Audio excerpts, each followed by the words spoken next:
আসসালামু আলাইকুম। কেমন আছেন আপনারা সবাই? আলহামদুলিল্লাহ আমি অনেক ভালো আছি। আজকে একটা বিষয় শেয়ার করব।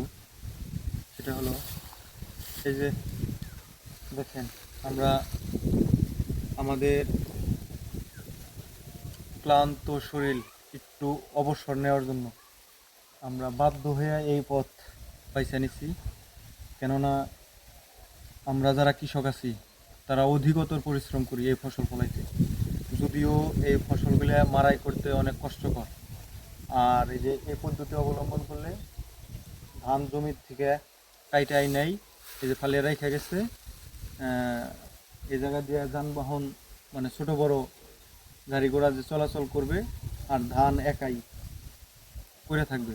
পরবর্তীতে খালি খড়গুলা ঝাঁকি দিয়ে ওই যে সাইডে রেখে দিছে আর ধানগুলা নিয়ে গেছে। ঠিক আছে, যদিও আমরা একটু সুবিধা পাইতেছি এটার থেকে, কিন্তু আমার মতে এই সুবিধার পিছনে অনেক অসুবিধা লুকিয়ে আছে। সেই অসুবিধাগুলো দেখেন, এই যে আসেন,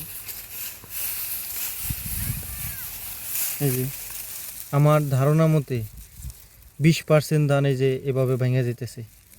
ঠিক আছে, তবে আপনারা বলতে পারেন যে এই ধান আগে তো গরু দেয়া মলছে, প্লাস ঢেকি দেয়া পারিয়ে চাউল বের করছে, তখনও তো গোড়া হয়েছে, তাহলে এখন সমস্যা কোথায়?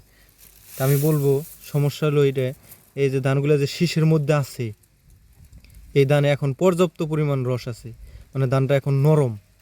এই ধানের মধ্যে যে পুষ্টিগুণটা আছে, এখন তো এটার পর্যাপ্ত পরিমাণ রস আছে। এখন এটার উপর চাপ পড়লে বা এই রসটা বেরোলে বা এই যেভাবে ভাঙতেছে, আমার একটা ধারণা এই পুষ্টিগুণটা এটা থেকে নষ্ট হয়ে যেতেছে।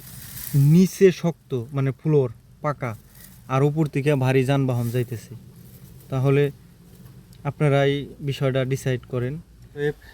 যেসব কৃষক বাইরে এই পথ অবলম্বন করেন, আমার তাদের প্রতি একটাই রিকোয়েস্ট, আপনারা দয়া করে এই পথ অবলম্বন করবেন না। বর্তমানে অত্যাধুনিক প্রযুক্তির মাধ্যমে ধান মাড়াই করা যায়, ওই পদ্ধতি অবলম্বন করে মাড়াই করবেন। কিছুটা হলেও এই অপচয় রোধ করা যাবে। সবাই ভালো থাকবেন। আল্লাহ হাফিজ।